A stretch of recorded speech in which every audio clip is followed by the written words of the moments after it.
Hello medicos, welcome to everything for pharmacy. आज हम इस लेक्चर में pharmaceutical organic chemistry second B pharm second year के important questions के बारे में डिस्कस करेंगे, जो कि आने वाले सेमेस्टर एग्जाम में चांसेस हैं कि इनमें से कुछ क्वेश्चंस आ सकते हैं जो कंटिन्यूसली पूछे जाते हैं, प्रीवियस एग्जाम में पूछे गए हैं।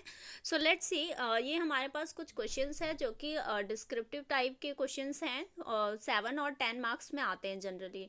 तो हम यूनिट वाइज देखेंगे 7 और 10 मार्क्स में किस तरह के क्वेश्चंस आते हैं। सो फर्स्ट क्वेश्चन है हमारा, give analytical synthetic and the other evidences in derivation of the structure of the benzene.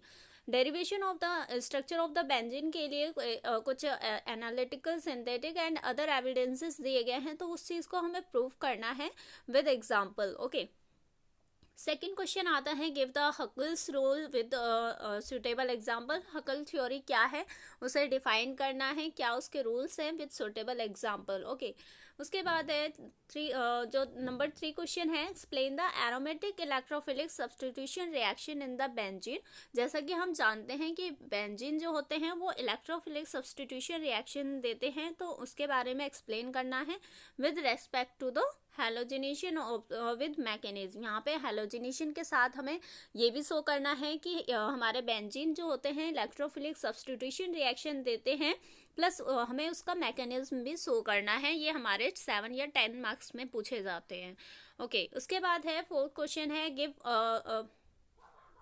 Fourth question है, give effect of the substituents और on orientation of the mono substituted benzene compound towards the electrophilic substitution reaction. यानी कि हमें ये बताना है, जब भी कोई मोनो सब्स्टिट्यूटेड बेंजीन कंपाउंड है, क्या वो अगर हम उस पर एडिशनल कोई सब्स्टिट्यूएंट ऐड करते हैं तो वो उसके ओरिएंटेशन को किस तरह से अफेक्ट करता है इलेक्ट्रोफिलिक सब्स्टिट्यूशन रिएक्शन के लिए। यानी कि इलेक्ट्रोफिलिक सब्स्टिट्यूशन रिएक्शन इंक्रीज होगी या फिर डिक्रीज होगी। ओके, तो इस क्वेश्चन में हमें इस तरह से आंसर्स करने हैं। उसके बाद है फिफ्थ क्वेश्चन है हमारा, फिफ्थ क्वेश्चन हो गया, गिव द स्ट्रक्चर। ये है हमारा, give the structure and uses of the DDT, BSC and the chloramine. यानी कि ये हमारे यूनिट फर्स्ट में कुछ स्ट्रक्चर्स दिए गए हैं, उनके हमें स्ट्रक्चर देने हैं, यूजेस देने हैं, केमिकल फिजिकल प्रॉपर्टीज क्या है उनकी, तो इस बारे में थोड़ा बहुत हमें डिफाइन करना है। उसके बाद हमें इसके कुछ इंपॉर्टेंस भी बतानी है, मीन्स यूजेस बताने हैं, डीडीटी किस लिए यूज़ किया जाता है, इसके क्या बेनिफिट है, क्या डिसएडवांटेज है, तो इस तरह से हमें इनके बारे में एक्सप्लेन करना है। जैसे कि DDT is the dimethyl diphenyl trichloroethane, तो इस तरह से हमें एक्सप्लेन करना है स्ट्रक्चर को। उसके बाद है यूनिट 2। अगर हम यूनिट 2 में देखें तो इम्पोर्टेंट क्वेश्चंस में आते हैं। Firstly, define the aromatic amines. Unit 2 में हो गया हमारा एरोमेटिक अमीन्स क्या होते हैं, give the resonance structure of the aniline. और एनिलीन जो होता है यानी बेंजीन ग्रुप पे अमोनिया ग्रुप जब अटैच किया जाता है तो हम उसे एनिलीन कंपाउंड बोलते हैं, तो उस कंडीशन में वो किस तरह से रेजोनेंस हो करता है। Explain the basicity of the aromatic amine. Aromatic amine की बेसिसिटी कैसे हम एक्सप्लेन कर सकते हैं, उसे डिफाइन करना है। And the effect of the substituent, कैसे किसी भी सब्स्टिट्यूएंट का क्या इफेक्ट होता है उसकी बेसिसिटी पे। नेक्स्ट क्वेश्चन है, why phenol is acidic in nature. Phenol acidic in nature क्यों होता है, क्योंकि वो H+ आयन इजीली डोनेट कर सकता है। फिनॉल का स्ट्रक्चर क्या होता है, बेंजीन रिंग पे OH ग्रुप को जब हम अटैच करते हैं तो उस कंडीशन को फिनॉल बोलते हैं।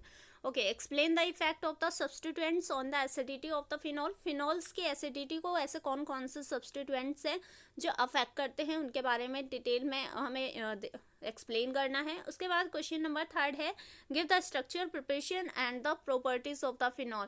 ये मोस्ट कॉमनली आस्किंग क्वेश्चन है जो कि जनरली पूछा जाता है। फिनॉल की फिजिकल प्रॉपर्टीज, उसके स्ट्रक्चर्स, प्रिपरेशन और हो सकता है केमिकल प्रॉपर्टीज भी पूछे जाए, मतलब उसकी रिएक्शंस होती हैं फिनॉल की, तो वो सारी चीज़ें 10 मार्क्स में एक्सप्लेन करनी होंगी। उसके बाद है, give the structure and the preparation properties of the benzoic acid. Benzoic acid के भी स्ट्रक्चर प्रॉपर्टीज पूछ लिए जाते हैं।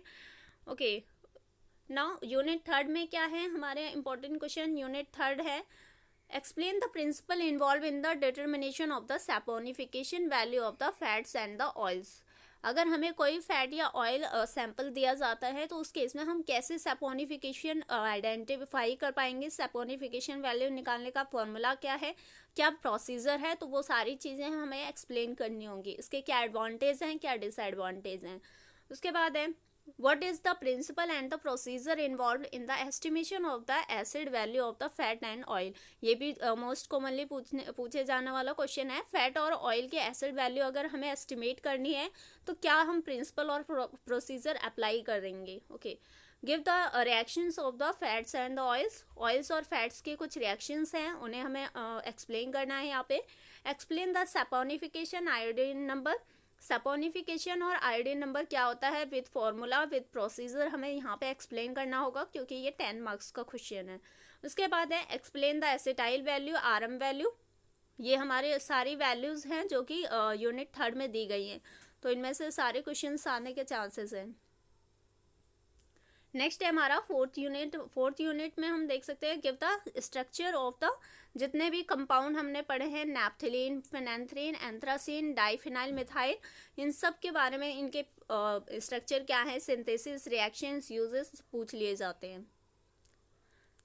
उसके बाद है यूनिट फिफ्थ में है हमारे जैसे कि explain the Baeyer strain theory. Baeyer strain theory related किससे है, साइक्लोएल्केन से, और इसकी लिमिटेशंस क्या हैं। उसके बाद है सेकंड क्वेश्चन आता है सेचे-मोयर थ्योरी। ये भी जनरली पूछा जाने वाला क्वेश्चन है। अगर यूनिट फिफ्थ से क्वेश्चन आते हैं तो जनरली बेयर स्ट्रेन थ्योरी पे आता है या फिर सेचे-मोयर थ्योरी पे। ओके, उसके बाद थर्ड क्वेश्चन है राइट और note on the theory of the Coulson and Moffitt's modification theory. Mainly unit fifth में यही 3 थ्योरीज दी गई हैं, इनमें से कोई सा भी आ सकता है। Thank you so much. For more videos, you can follow me by subscribe and share more and more with your friends and classmates also.